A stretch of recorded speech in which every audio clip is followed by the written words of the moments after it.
Bom dia, queridas amigas e queridos amigos. 2020 é sim o ano que nunca morrerá, mas 2021 está aí para contar outra história. Lembro que ao final de 2019, escrevi um texto muito esperançoso sobre esse 2020, que vivemos com muitas dificuldades e provações. Cheguei a classificá-lo como 20 mais 20, e que poderíamos fazer combinações matemáticas e incontáveis escolhas para nossas vidas nesse ano novo. Sem qualquer alusão a questões numerológicas, cabalísticas, pensei em cálculos probabilísticos mesmo, aleatórios e inúmeras possibilidades de mudanças assertivas. Bem, pensei e sonhei que fosse para melhor, né? Como certamente todos fazem ao final de cada ano, isso é óbvio. Lê do engano.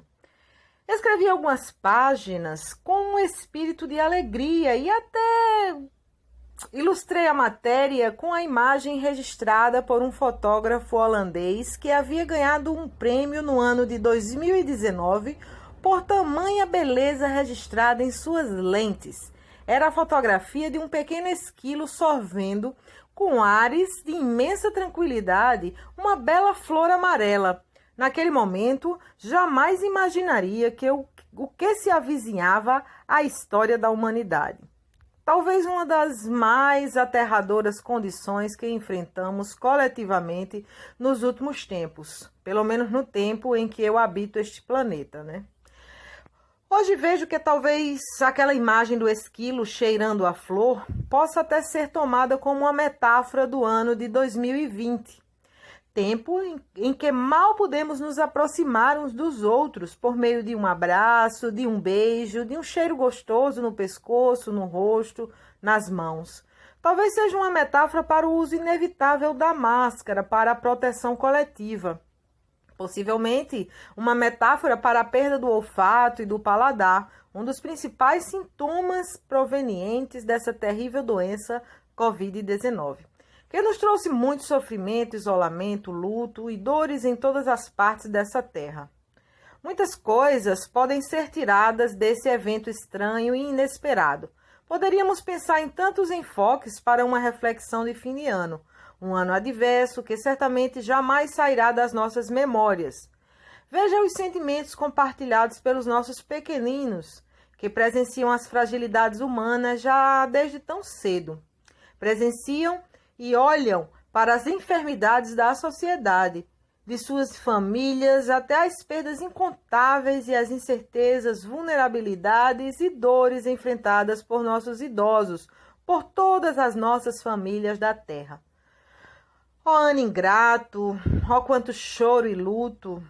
Os que ficam para ultrapassar esse ano, esse Jordão simbólico, estão de certo modo gratos por terem suas vidas poupadas. Mas não podemos dizer que romperemos esse ano assombroso com a mesma alegria e felicidade com que ultrapassamos outras viradas. Isso, na minha concepção, não é possível, não com a cota de quase 2 milhões de mortos em poucos meses no mundo inteiro.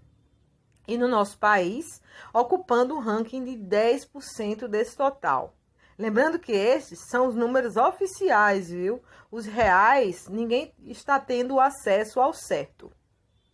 Quero encerrar esse ano com uma perspectiva esperançosa, mas não podemos deixar de entrever a realidade dos fatos. Isso seria cegueira e, ao invés de colocar a máscara no rosto, seria colocá-la nos olhos, na própria consciência. E por falar nisso, desde o início de tudo, uma coisa não me sai da cabeça é o desejo de escrever breves linhas sobre uma obra de José Saramago, chamada Ensaio sobre a Cegueira, e aproximar essa narrativa do fenômeno vivenciado por todos nós durante esse ano. Obra atemporal e muitíssimo atual. Várias teses, artigos, reflexões, debates tomaram esse livro como base para uma compreensão profunda acerca do que nos deixa todos em grande perplexidade. Adiei ao máximo a escrita de um texto sobre esse evento. Como muitos já desenvolveram reflexões sobre tal livro, para mim pareceu então, como se diz no popular, chover no molhado. O tempo foi passando, as mortes aumentando, as forças foram faltando, as incertezas e as inúmeras perdas de vidas, degradação social, econômica, se avolumando. Com isso tudo acontecendo, de repente começou a parecer inútil dizer qualquer coisa sobre o assunto. Continuo ainda sem muitas forças intelectuais para escrever sobre este livro, porque tem me faltado iniciativa para um bocado de coisas mesmo. Espero que isso passe logo, enfim. Deixo aqui também como sugestão o filme com o mesmo nome para quem se interessar pela narrativa audiovisual. Bem, o que nos alerta em linhas gerais o mestre Saramago é que somos tal qual os cegos que vendo não veem. Assim se inicia a narrativa do livro. Um dia normal na cidade, os carros parados numa esquina esperam o sinal mudar. A luz verde acende-se, mas um dos carros não se move. Em meio às buzinas enfurecidas e a gente que bate nos vidros, percebe-se o movimento da boca do motorista, formando uma palavra, uma não, duas. Estou cego. Tal cegueira branca, como Saramago a classifica, começa a se espalhar pela cidade, deixando toda a população acometida e tendo que aprender a viver em estado de quarentena, como bem o sabemos. Embora o enredo leve os personagens aos limites da deterioração moral, afetiva, uma degradação social, talvez algo semelhante ao que se é vivenciado em tempos de guerra e nos piores campos de concentração nazistas, há algo que nos provoca uma profunda reflexão no sentido de compreender nosso tempo atual. Uma questão que não deixa de me inquietar é saber como sobreviveríamos à nossa própria pandemia sem as muletas das altas tecnologias que nos servem como extensão de nossos corpos. Como ultrapassar a quarentena sem que alguma live idiota ou algumas até proveitosas sustentassem o vazio que nos cerca a todo instante?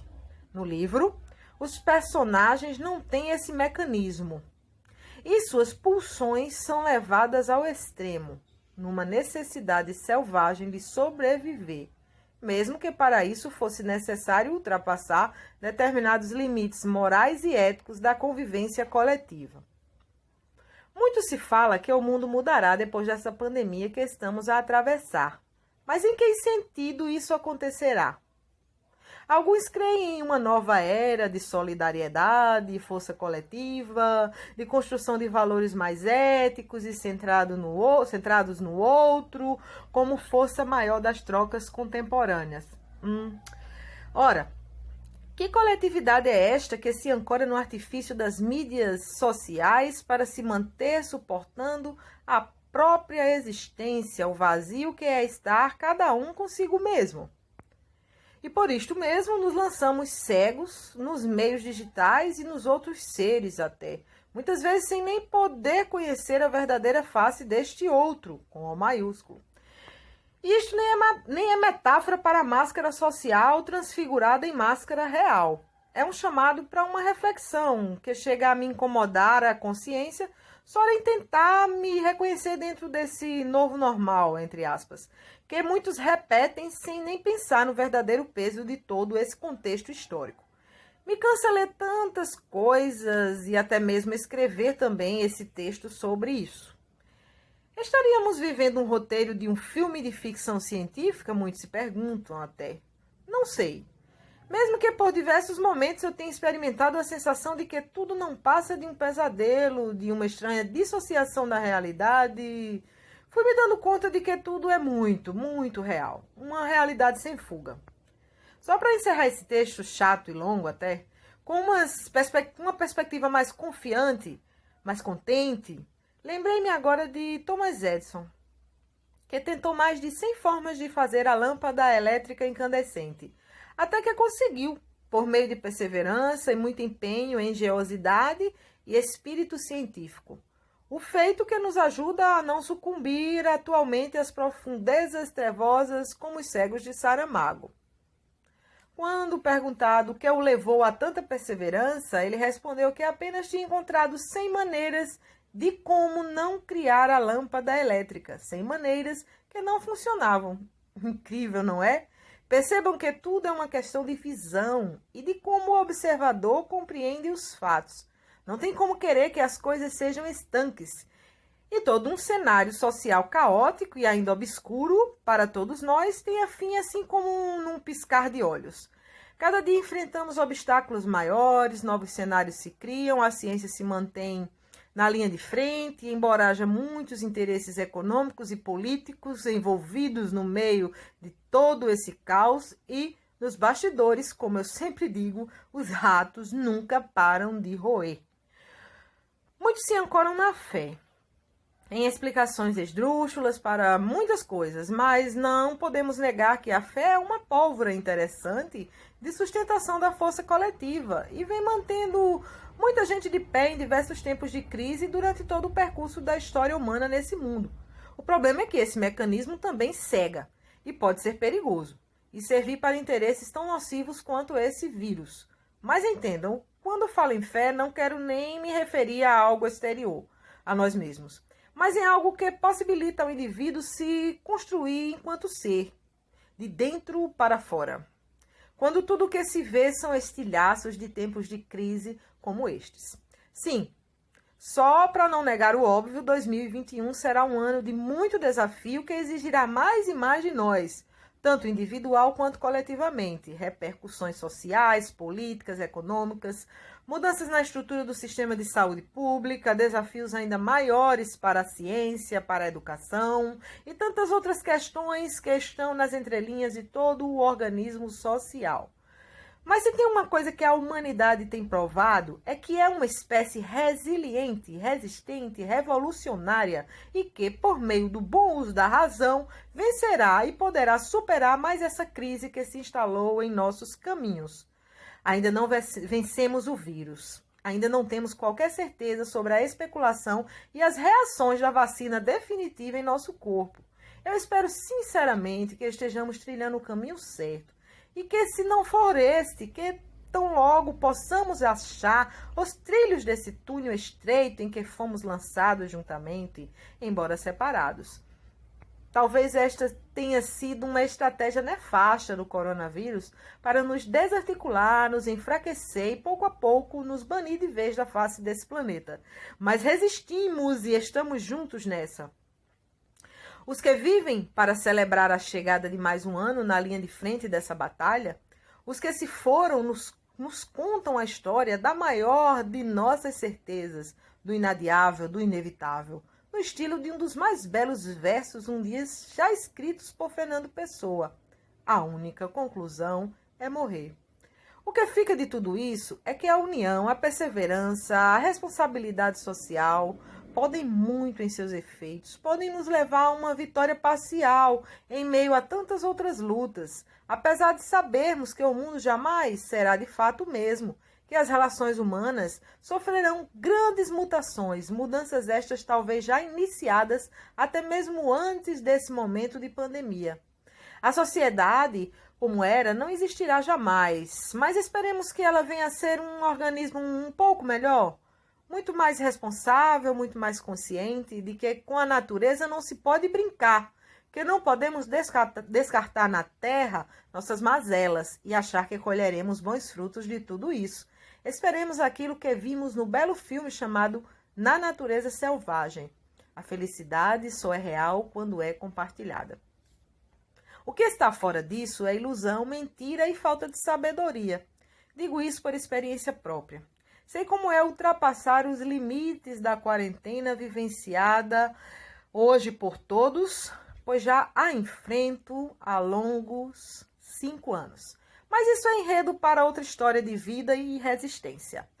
Desejo um 2021 de reconquista da saúde coletiva, de paz efetiva e de amor e amizade verdadeiras e saudáveis. Que assim seja. Agradeço a quem conseguiu chegar a ler ou a ouvir esse texto enviesado e por algumas vezes até um tanto contraditório. Mas vamos concordar. Contradição ainda é e talvez sempre será a nova palavra da cartilha de nossas novas gerações.